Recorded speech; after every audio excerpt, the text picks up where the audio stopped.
Olá, queridos amigos, tudo bem com vocês? Sejam bem-vindos ao canal Fala Sério Pastor. É muito bom ter vocês aqui, onde nós falamos sobre Bíblia, sobre fé, sobre religião. E hoje eu não estou no meu estúdio. Vocês podem ver aí que o negócio aqui está diferente. Eu estou em um hotel, na realidade. Não estou na minha cidade. Tive que fazer uma viagem para um concílio. O concílio do Portuguese Advisory é uma reunião que nós fazemos a cada ano com todos os pastores de fala portuguesa que moram aqui nos Estados Unidos. Então eu estou em Washington, mas não poderia deixar de gravar o comentário da lição desta semana. Então o comentário está excepcional. Fica com a gente até o final deste vídeo, compartilha com seus amigos. Eu estou pensando, eu acho que eu vou colocar este comentário na minha playlist sobre santuário. Eu fiz uma playlist bem interessante falando sobre a doutrina do santuário, juízo investigativo. Então, fica com a gente aí até o final, compartilha com seus amigos, porque eu tenho certeza que vai ser uma bênção para eles.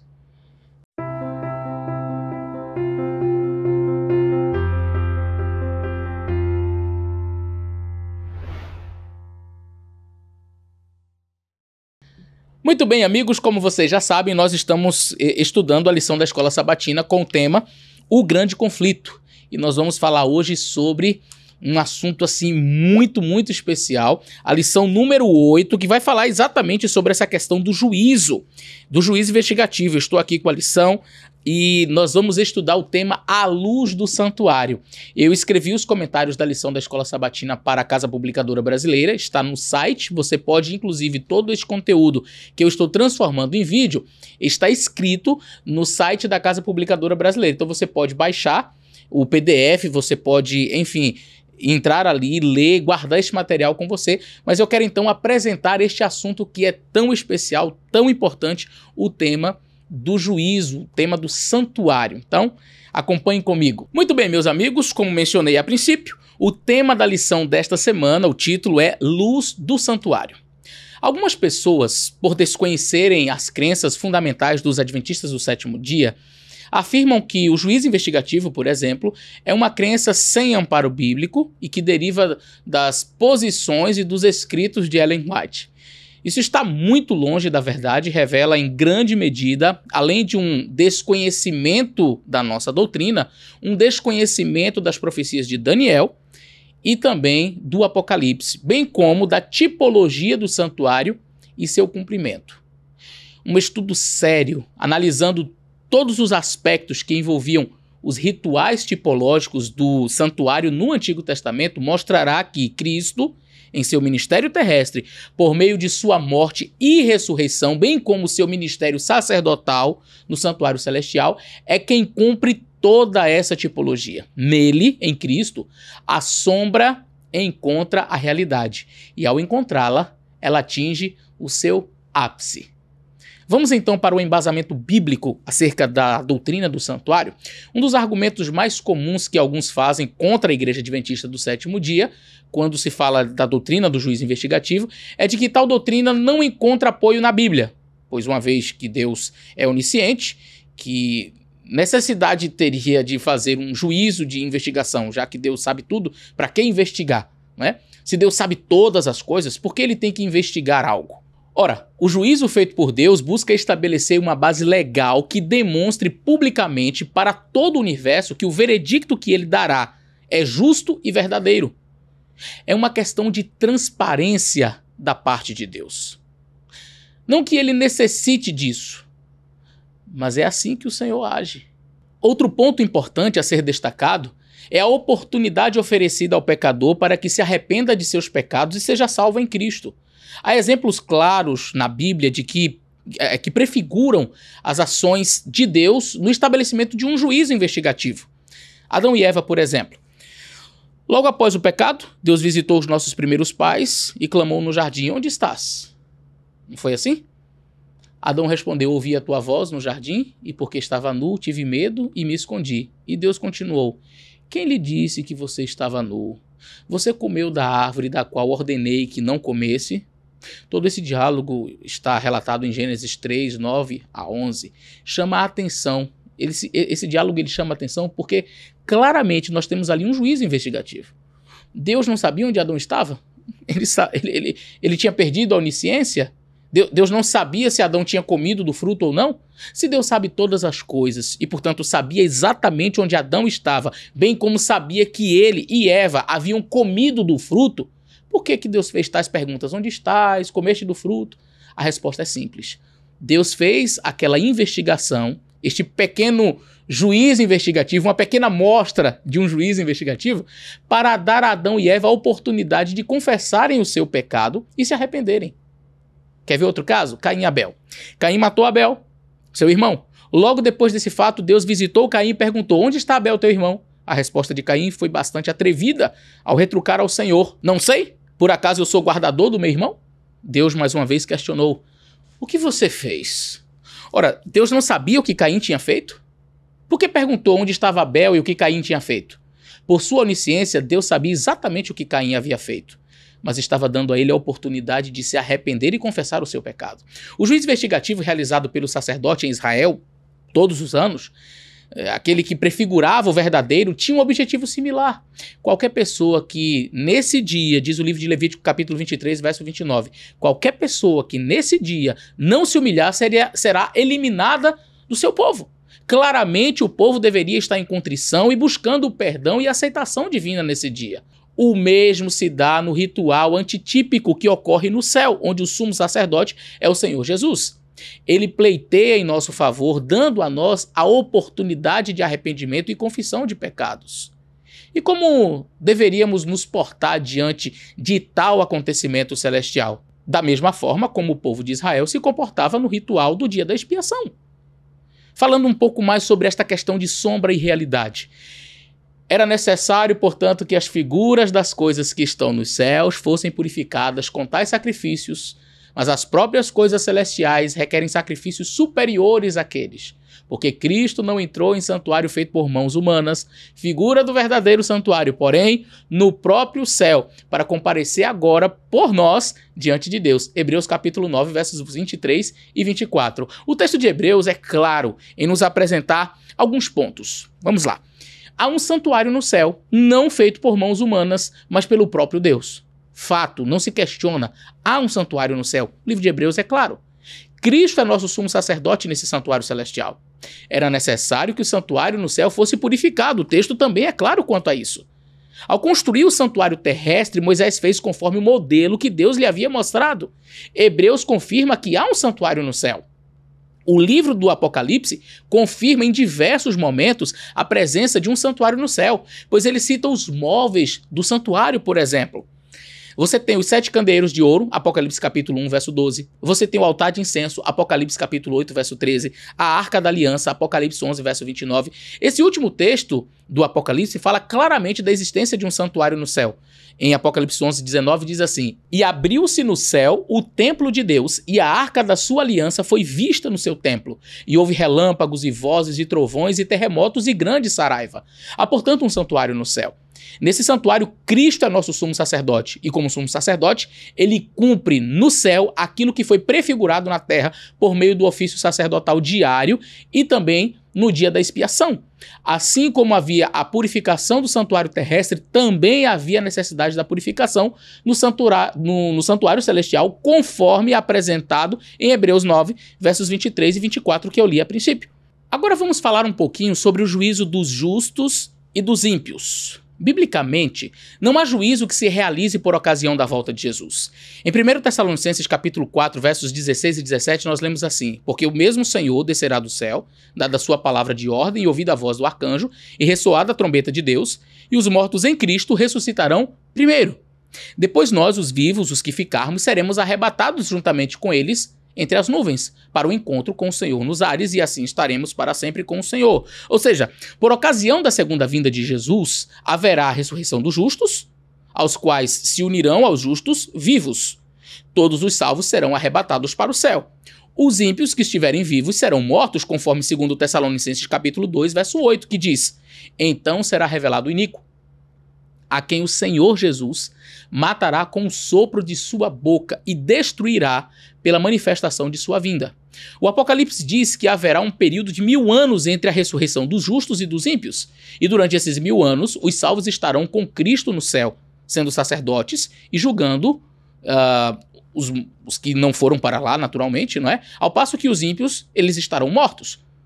Vi também tronos, e nestes assentaram-se aqueles a quem foi dada autoridade para julgar, e viveram e reinaram com Cristo durante 1000 anos. Os restantes dos mortos não reviveram até que se completassem os 1000 anos. Esta é a primeira ressurreição. Bem-aventurado e santo é aquele que tem parte na primeira ressurreição. Sobre esses não tem poder a segunda morte. Pelo contrário, serão sacerdotes de Deus e de Cristo e reinarão com ele 1000 anos. Apocalipse capítulo 20, versos 4 a 6. Até então, não terá havido juízo dos ímpios.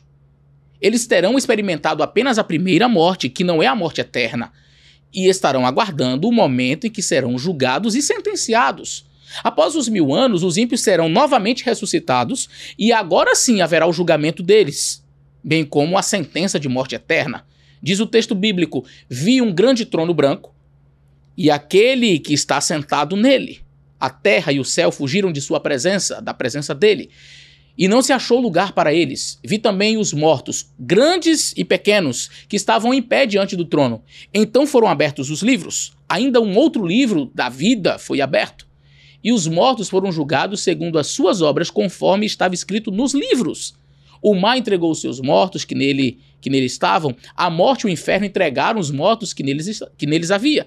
E foram julgados, cada um, segundo as suas obras. Então a morte e o inferno foram lançados no lago de fogo. Esta é a segunda morte, o lago de fogo. E se alguém não foi achado inscrito no livro da vida, esse foi lançado no lago de fogo. Apocalipse capítulo 20, versos 11 a 15. Agora sim, os ímpios serão julgados após o milênio. É importante salientar que uma sentença, seja para a vida eterna ou para a morte eterna, só pode ser dada após um juízo que absolva ou condene. Já vimos que os ímpios serão julgados após os 1000 anos e serão condenados. Já vimos também que o juízo não será realizado por ocasião da segunda vinda de Cristo. A pergunta que fica é: quando os justos foram julgados e absolvidos?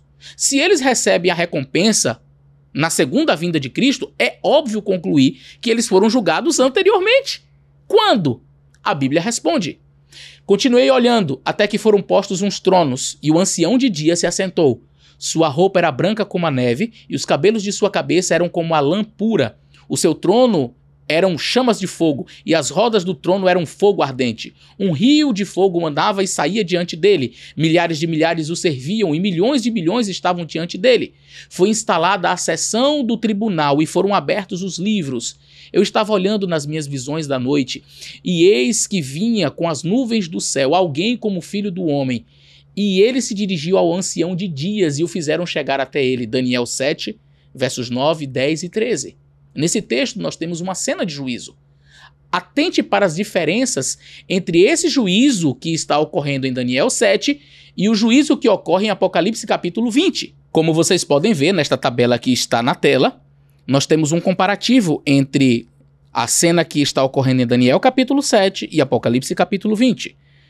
Ali nós temos em ambos os casos cena de juízo. Daniel capítulo 7 fala claramente de uma cena de juízo.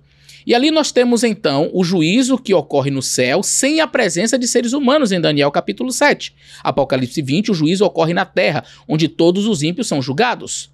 Em Daniel 7, há vários tronos nesse juízo. Em Apocalipse 20, há um único trono branco nesse juízo. Em Daniel 7, além do juiz, que é o ancião de dias, nós temos a presença do Filho do Homem, Jesus, como advogado e intercessor. Em Apocalipse 20, há apenas o juiz, o legislador. Não temos a presença do Filho do Homem para advogar em favor de qualquer ser humano nesse juízo, porque é o juízo para condenação. Em Daniel 7, os livros são abertos. Em Apocalipse 20, além dos livros abertos, nós temos o livro da vida. Você notou as diferenças? Só há um juízo em que Cristo atua como advogado. É o juízo feito em favor de seus filhos arrependidos. O juízo de Daniel 7, portanto, não tem a ver com o juízo final de condenação dos ímpios, mas trata-se do juízo feito em favor dos justos, que são absolvidos pela presença e intercessão do Filho do Homem. Esse juízo ocorre antes do retorno de Cristo à Terra, pois quando ele vier, será para dar a recompensa àqueles que já terão sido julgados e absolvidos. É importante mostrar também que após a vinda do ancião de dias para realizar o juízo investigativo, será dada a sentença favorável aos santos. Daniel 7, verso 22 diz: até que veio o ancião de dias e fez justiça aos santos do Altíssimo.